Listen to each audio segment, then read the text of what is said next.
Good evening, it's Jason down in the railroad room of the Red Rock Northern HO Scale Model Railroad. It is Sunday evening, May, is it 9th? It's Mother's Day. Anyways, down in the layout room, got a few updates for this week. Probably the biggest one is I did some electrical work, something that's been gnawing at me for probably a better part of a year and a half, maybe 2 years. I got for Christmas, I think 2 Christmases ago, I got this rocker switch panel from my family, and I'd be honest, it was on my Amazon wish list. But anyways, the idea was to use these rocker switches to control the LED lighting in the layout room. So I don't know if any of you recall, but previously, to control the 2 different temperatures of lights, I had electrical outlet strips actually mounted right there on that 1x4. So I had one labeled white and I had one labeled, I think, sunlight. Anyways, those 6-strip outlets had a toggle switch on them that allowed me to power on and off the LED lighting. The 2 LED power supplies for white lights and sunlight temperature were connected to those strips, and I would simply use those strips mainly for the toggle switches to power the lights on and off on the layout. So that was just really a temporary solution. Really, what I really wanted is, something more convenient, something that looked a little better, fascia mounted. Finally got it installed this past week. I've actually had the rocker switches for like I said, 2 Christmases, but finally got around to handling the wiring. So I got up in the layout. I actually took this valance off, and I took this valance down so that I could cut the cutout here for these rocker switches using a Dremel. And then I put the valance back up and then wired them. So if we look around the back, this is what it looks like. I used, I think those are called spade connectors. Get a close-up on them. So the rocker panels just have flat copper looking connectors coming out the back. I wired up, took my wires, an extra length of wire, and I brought the positive out from the power supply, brought the positive into the rear of the rocker switch, and then the other end goes out to what the wiring diagram calls the load. And in this case, that would be the LED strips that are underneath the layout. See if you can see them there. There they are. So I have the sunlight on right now, but now I can use the rocker switches to control the lighting. So I just turn the sunlight temperature off, turn the white temperature on. This is with both of them on. So sunlight, white, both. So finally got that done. And while I was up here, I did a little vacuuming, moved some stuff around, but all I really had to do was cut out a hole on the valance and dig a little trench in the pink foam up there, and away we go. Now it's a lot cleaner up here. Spinning around the left, I've also taken out the PR4. Used to have a PR4 and a laptop here. That has moved under the layout, so now I've actually got a lot more room up here. This was getting pretty cluttered, another thing that was kind of bothering me. But with some of that electrical out now, I've significantly decluttered. So the PR4 and the laptop have been moved under the layout. Down here, I guess this falls under the wiring category. I put in those L brackets, which I had in the garage, 2 spares, plus a little piece of spare plywood that I had, 7-ply. So that's holding the laptop now. You can see now the PR4 is up under the layout.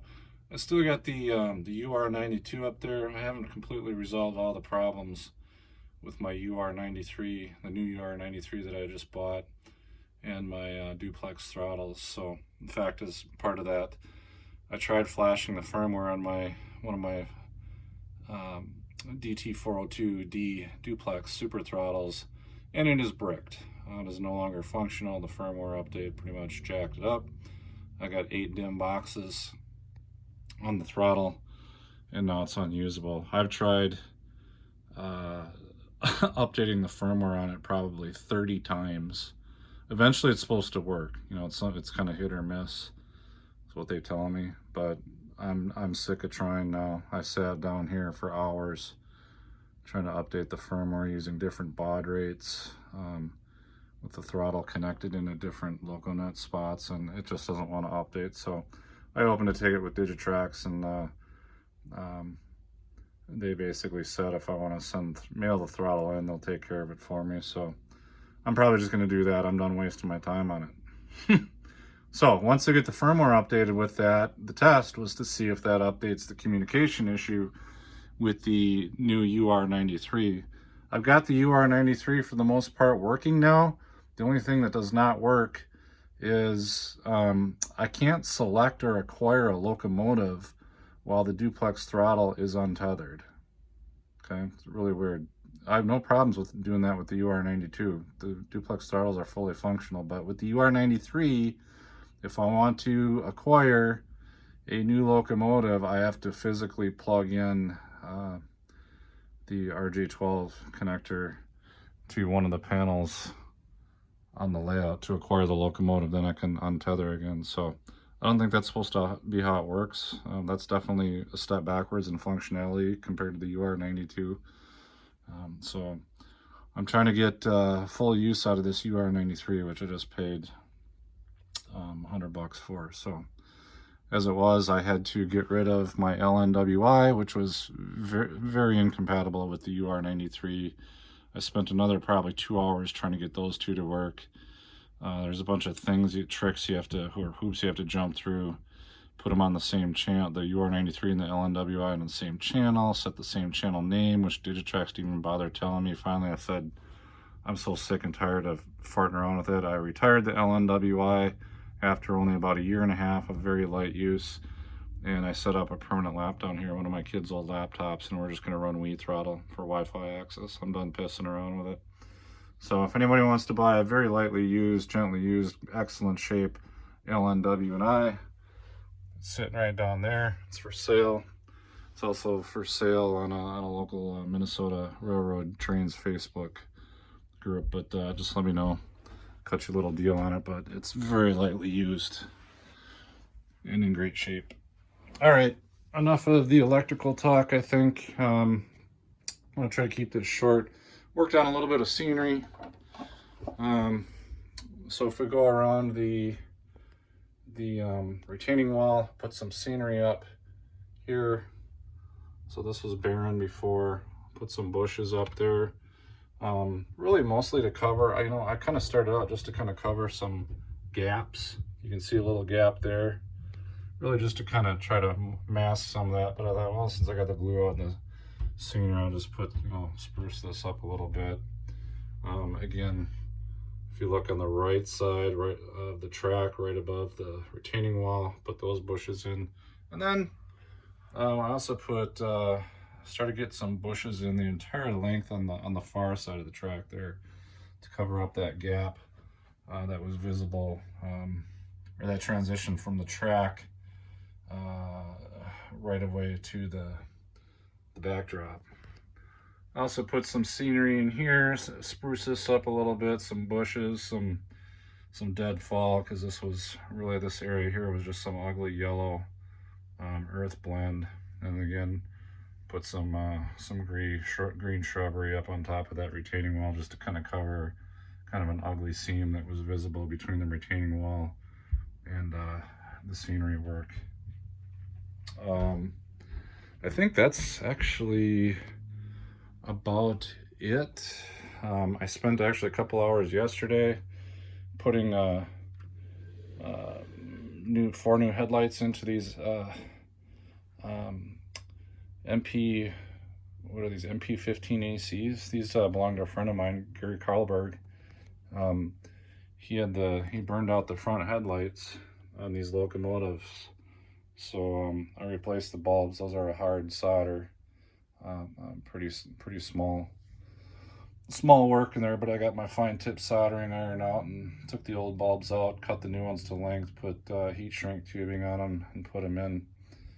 They actually mount to a little kind of daughter board that sits up here underneath the hood of the locomotive, and then they push forward to push the bulbs, the short bulb leads, into the holes of the locomotive there. So it's important that the bulbs and the leads are cut to the right length and soldered into the right position on the board, or else the bulbs themselves will be recessed too far back in the holes, or they would be protruding and sticking out the front. So really just involved cutting the wires to the exact same length as compared to the bulbs and the leads on the old board. I did try to, it would have been a lot easier. These are Athearn Genesis MP15 ACs. It would have been a lot easier to simply order the board assembly. Athearn Genesis has a part number for these, for the board assembly, which comes with the bulbs on them. However, they're nowhere to be found on the internet. It's like they don't even exist when I plug in the part number into a Google search engine. So thought, well, we'll take the long way then and just do some soldering work. So I was a little nervous, as these are not my locomotives, and they're Athearn Genesis on top of that. Very nice sound, nice looking locomotives, but it all actually worked out to plan and spectacularly. So also upgraded the couplers to Katie's while I had them apart, because he had still the original stock Athearn Genesis brown plastic knuckle couplers on there, and they were getting pretty bad. The knuckles were permanently open, and that just leads to operational issues. So, oh gosh, I almost forgot. Back to scenery. I also put started putting some bushes along the service road here. So this was all just brown gravel. I originally put that in to kind of represent dirt. It looked like this, actually, the other side of the road. But I decided to start putting in, most of this is just conifer colored foliage from Woodland Scenics. And then afterwards, so I tacked that down with some glue in sparse locations. And then I also put down some conifer colored bushes in there every so often. So I think that looks a little better. We'll actually get kind of some shrubbery and some growth of weeds and crap like that on the other side of here of this along this retaining wall to kind of help hide that seam and make it look a little better. But aside from that, really the last areas on this railroad to be scenic, and we'll get some trees up here too, but trees are the last thing to go on in the scenic area for me.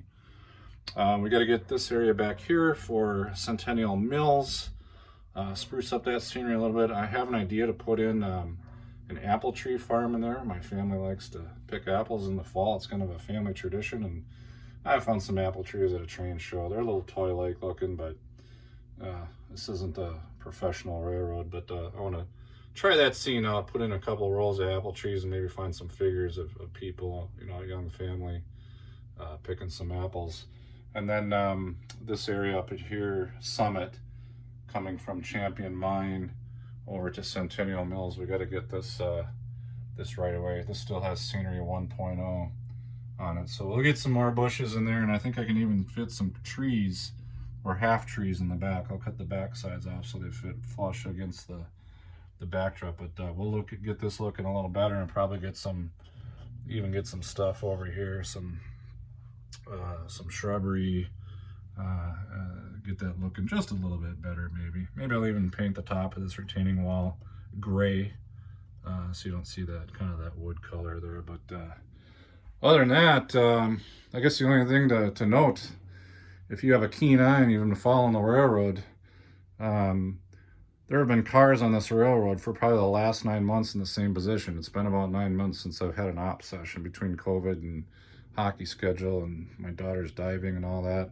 I finally had an op session this, I think it was Friday night. So cars have changed positions. We finally got some new cars in the yard. Got one of my favorite Rock Island Bankruptcy Blue bulkhead flats in the yard, and once you know it, JMRI ordered a consist of, or a kernel of 5 container cars. So I dug those out. Those rarely see the layout because I don't have anywhere for container cars to go. They usually just end up getting interchanged with my club layout. Speaking of interchange, we had an interchange job run through here now. So instead of that tanker and center beam flat car, we've got a coal car sitting there with a load my daughter actually made. It doesn't actually fit that car, but she stuck it in there. So yeah, got some industry switched out. Whole fresh new batch of green cars over at Prairie Co-op. Got our little BNSW 1500 sitting there, dedicated switcher for that industry. And a couple of cars over here.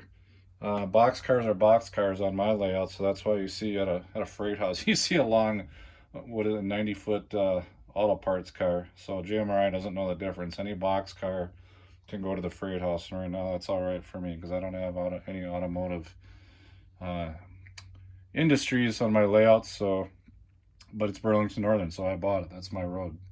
And also we got a load of scrap Conrail gondola. Those are teletype springs. So if you're over the age of 40 or 45 or 50, you probably know what a teletype machine is. If you're from the younger generation, you probably don't know what a teletype is, but look it up on Google. These are the springs. My dad used to maintain these things on the railroad, and that's what those springs are out of. I picked a couple of packages of these up from a train show one time, just for a couple bucks. They made good gondola loads. In most gondolas, they actually fit perfectly lengthwise in the gondola. It just so happens in this Conrail, this is a little bit more narrow, but if this was, say, an Athearn, well, I guess it does fit in there. Yeah, I guess it fits. But so you can run them, you know, widthwise along the gondola. But that's a scrap load. At least I'm saying it is. So I think that's about it. 17 minutes. Over and out. Take care.